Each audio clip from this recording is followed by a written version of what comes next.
Hey everybody, so Sony just wrapped up their 2017 E3 press conference, and it's time to go over our impressions and recap of the entire event. As always, the first portion of this video will be an entire recap of the conference, and then afterwards we will do our impressions of the conference itself.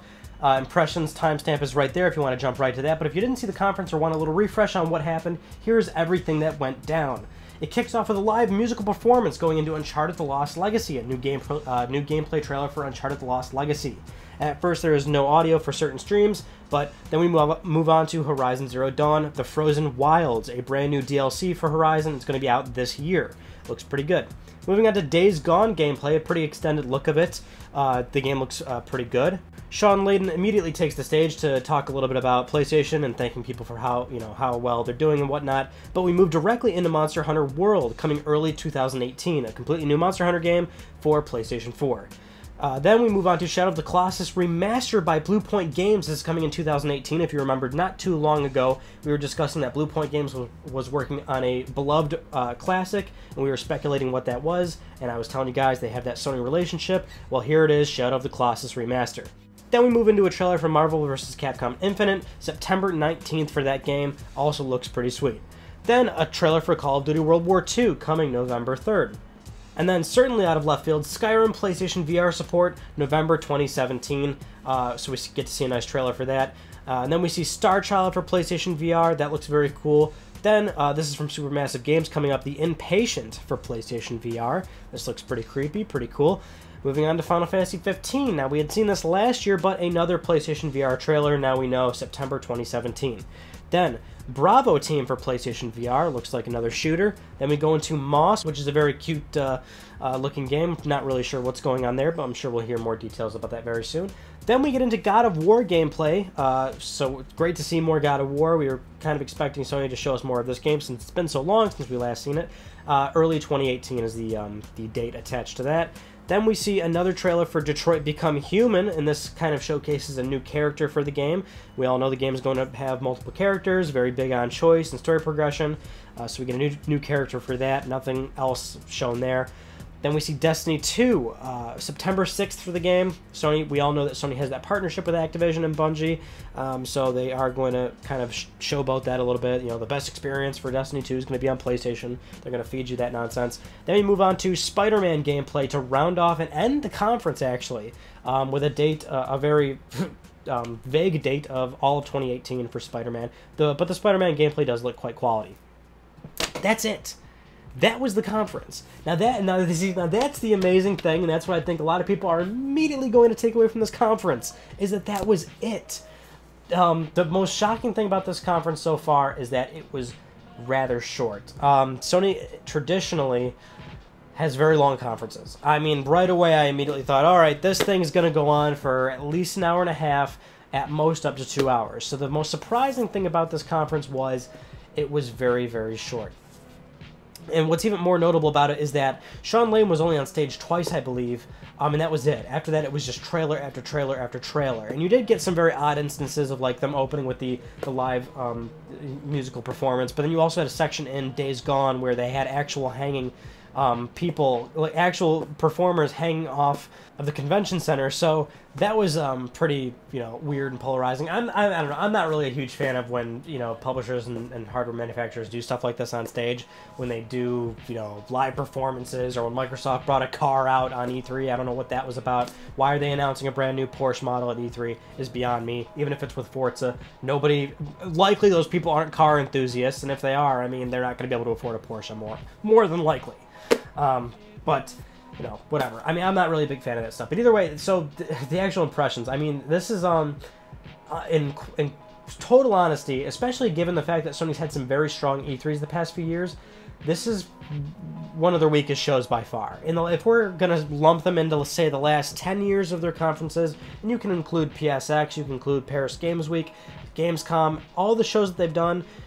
This is one of the weakest ones they've done for sure. Not only because it was so short, but this goes, and I'm gonna, just jump you guys immediately to our conversation last Friday on Let's Talk PlayStation.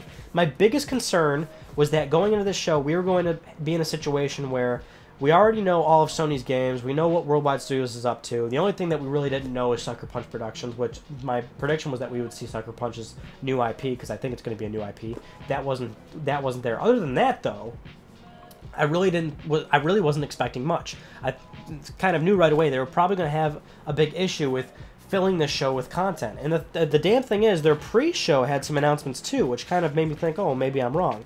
Yeah, at their pre-show they announced actually some interesting things. They noted that PSX is going to be a thing in 2017. They said it's going to be December 9th and 10th. So they announced that quite early. So keep that in mind if you love going to PlayStation Experience. But they also announced Undertale for PS4 and Vita, which is great. That's actually a pretty big game. It has a huge cult following. A lot of people love that game. It's about time that it comes to consoles, especially Vita, by the way. That's great. GT Sports coming this fall. People love Gran Turismo. That, you know, I don't know why you wouldn't put that in the conference. Knack 2, September 5th. We also found out that Knack 2 is being released at a budget price of $40. There was a trailer for Super Hot VR coming this summer. So there was actually some good announcements during the pre-show. It's just like, it's a little polarizing to me. You could have definitely thrown all of those announcements into the show, and I think that would have made the actual E3 show a little bit stronger. Now, the thing is, it goes to what okay, so right away, I'll tell you.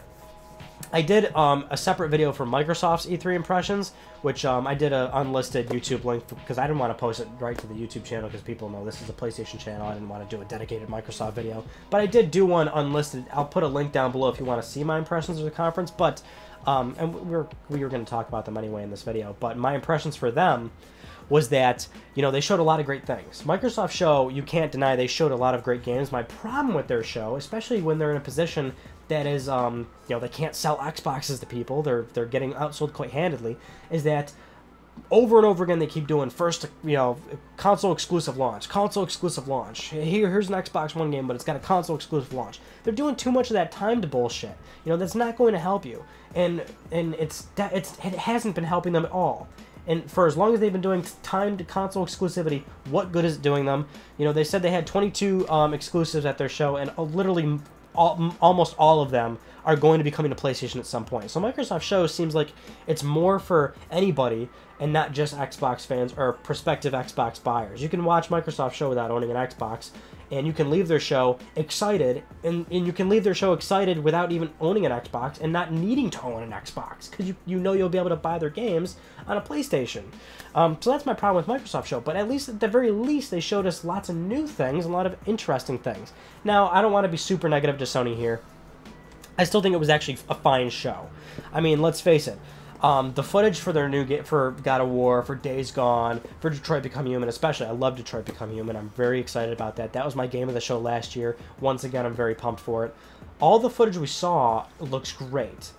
There's not a problem with that, but that was my concern, is that we already knew about these games, so we were, of course, committed to seeing more of them, and that's fine. It's just that E3 is about... I say this on behalf of most people because that's how people look at it. You want to walk away from E3 seeing something entirely new. You want to walk away from E3 being excited because you found out information that you didn't know before. So while it's fine to see new gameplay of games that we know very little about, you want to walk away with those big announcements. Like, for example, I think the one thing people are probably going to take away from Sony's E3 was the Shadow of the Colossus remaster. People are going to be super pumped about that. Why? Because it was something that we didn't see coming, at least up until the past few hours, because actually, there was just, before Sony's E3, there was a trademark for Shadow of the Colossus, so that kind of gave it away right before it was about to happen. But even still, it was a nice announcement. And it's not just a port. It's not just the PS3 remaster. I mean, this is a full-on, like, Crash Insanity trilogy. They're really touching this game up a bit, and it looks great. But, like, that's probably the one thing people took away from the conference. I'll tell you, I was actually pleasantly surprised by Skyrim VR. I think that's so dope, and that's awesome. Actually, that's another thing I liked about this conference a lot, was that there was a pretty good PlayStation VR showcase, and that was the kind of support we need for PlayStation VR. The past few years, whether it was before PSVR or after PSVR's launch, we weren't seeing much of anything, and it's like you're about to launch this hardware, and there's like nothing for it. Like, what's going on? So to see some heavy VR support at this show, I think is not only very important, but very good for people that currently own the headset, and to people that can finally look at the headset and go, this might be something that I should look into. This is something that I should probably buy. I mean, I also think it's great that we're going to have more Horizon before the end of this year. I mean, that kicks ass right there. I think Sony knew how well that game did. We already knew Guerrilla had some pretty good support for Horizon because the game has just been getting patches over and over again, making the game even better than it was since launch. So to have more Horizon is certainly good. Monster Hunter World, I mean, I jokingly tweeted that just sold 10 million PS4s right there. I think that's great that Monster Hunter's finally, you know, becoming a big thing again on one of Sony's home consoles. I'm sure they're very happy to have that out there finally. But amazingly, that covers most of the conference. So we just get a lot of trailers for games we already knew about, which is awesome. They looked great, but nothing new. Then you see PlayStation VR support.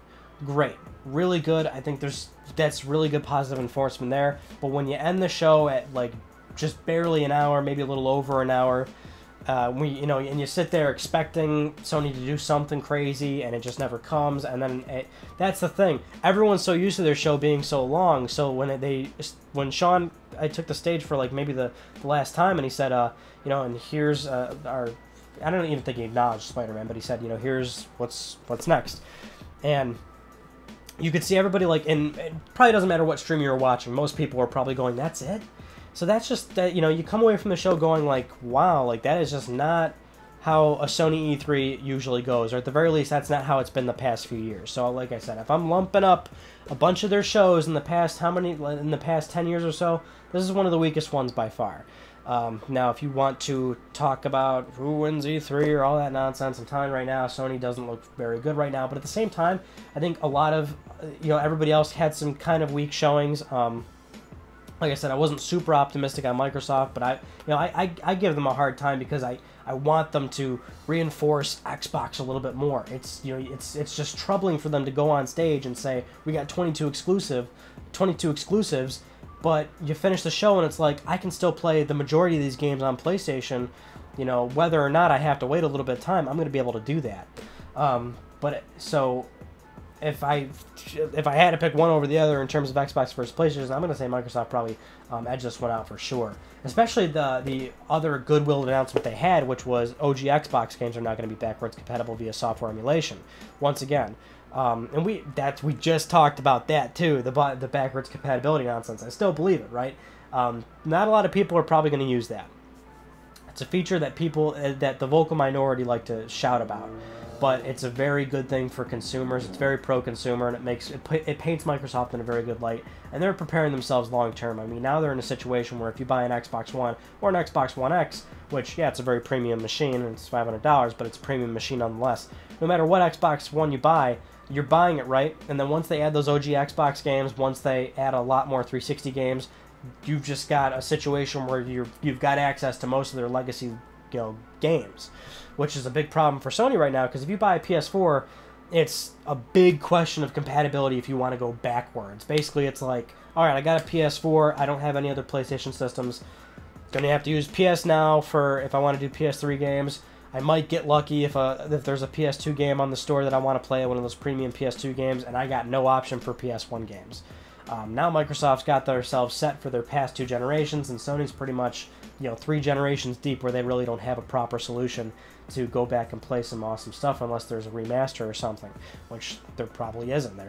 There's a lot of PlayStation games if you're including their entire, all their consoles. So yeah, it wasn't the best show for Sony, for sure. Now, on Twitter, I said you guys can ask me some questions, and I would be happy to answer them for this video, so we'll do some Twitter questions right now. This is from my good friend Jason Moore. He says, what are you looking forward to playing this year on PlayStation? Admittedly, I read this, and I had a hard time thinking about it, and I wanted to honestly say, I don't know. But now that I just went over the conference, I guess I could at least say, fresh in my mind, Uncharted Lost Legacy, the Horizon DLC, and the fact that Skyrim VR is going to be coming by the end of this year, so that's great. I'm definitely going to play some of that for sure. And a bunch of other third-party stuff that I certainly can't name right now because my mind is already super fuzzy. At the Keating5 asked, favorite thing they showed? Honestly, for sure, it was Skyrim VR support. I was watching the Bethesda show, and I just kind of was thinking to myself, as they were showing Fallout 4 VR and the fact that it's, you know, for HTC Vive, I was just kind of thinking to myself, like, are you guys not interested in doing PlayStation VR at all? I mean, they announced another game for PlayStation VR, and that's fine, but I'm watching the Fallout stuff, and I'm thinking, you know, you guys know PlayStation VR has got the most units out there, right? Like, shouldn't you be sort of interested in putting something out on that? And so now I'm not surprised that on Sony's show, that's where they, you know, Sony would want to keep that announcement for them and not let Bethesda do it. So yeah, I'm very happy about that. And I also am shocked. I didn't think they would do it, is the thing. And I really enjoyed Skyrim a lot. I think that's a great world to play, to be in. So to actually be inside of it is great. That's always my thing with VR. I mean, people want to talk about what, you know, VR could be and the future possibilities. And yeah, that's all well and good. My impression of it has always been, you know, thinking of games that have already been released and kind of daydreaming like, oh, wouldn't it be so awesome if I could be in Rapture, like in BioShock. You know, I think of games that have been released and think, oh my god, that would be so great. And so to see an old game getting the VR treatment is what makes me very excited, because I would love to be in Skyrim. At Sean said, also, where's Dreams at? No release date, no trailer. That doesn't surprise me whatsoever. I don't know what Media Molecule's doing. It's very clear that they, you know, just are in a place where they're not ready to show us where that game is at and what's going on. I feel like they're in a place where they're like really trying to figure out sort of how to market it and sort of how to present it to the public better, because obviously every time they show this game to the public, nobody seems to care about it and gives Media Molecule a lot of shit for it. I like their games, and I love artistically approached games. I love games that go for something a little bit different, so it's a game for me, but it's still, I think, a trouble for Media Molecule to kind of understand how to present this game to people better, and maybe there's just problems going on at the studio. I don't know. At PBGamer96, why do you think it was so short this year? It goes back to what we said on Friday. We know what a lot of Sony's worldwide studios are already doing. So when you kind of think about it, what new could they have shown? You know, that's why the only thing I was banking on was Sucker Punch, because they are in a position where they're probably, well, at least I thought they were ready to finally show us a vertical slice of like their new game. So, but it looks like that's not the case. Maybe we'll have to wait next year. But I think that was my concern. What could they possibly show us? And now here's the reality of it. They didn't have much to show us, except more footage of the games we already know about. At Tyler Haight said, I was really hoping for some more Crash gameplay or something, but we didn't have that, or Last of Us 2. What do you think about that? This doesn't surprise me whatsoever. I don't know why people were expecting Last of Us 2. I would have been disappointed if Last of Us 2 was here. You want to know why? Because I know Naughty Dog is not close to releasing that game. Nowhere even remotely fucking close to being done with The Last of Us 2. They're probably just starting the game. They just wrapped up Uncharted 4. You know, they've got a team doing Lost Legacy, and they're just barely starting the pre-production of Last of Us 2. I guarantee you, they're not even close to being done with that game. Why would people want it to be there? Because you're just asking yourself to be teased for no reason, more or less. That game's got a late 2019 release date at the earliest, I think. So for it to not be here is no surprise. Why did we not get release windows for Detroit and Days Gone? Are they 2019? Why not give a window? It's from @JJ Frankett. If they don't have a release date, they don't have a release date. That's about as simple as it is. And I think a lot of publishers nowadays are getting very smart with not telling people, with not giving the public a date, especially considering how big of a budget these games are, how much resources it takes. Just time and time again, we have seen that delays are a very big issue. Timetables and developers having to approach publishers and saying, dude, we're not ready, you have to give us more time. And then the publisher probably giving the development team shit and saying, oh, well, now we gotta, you know, publicly delay it. That's not gonna look good for us.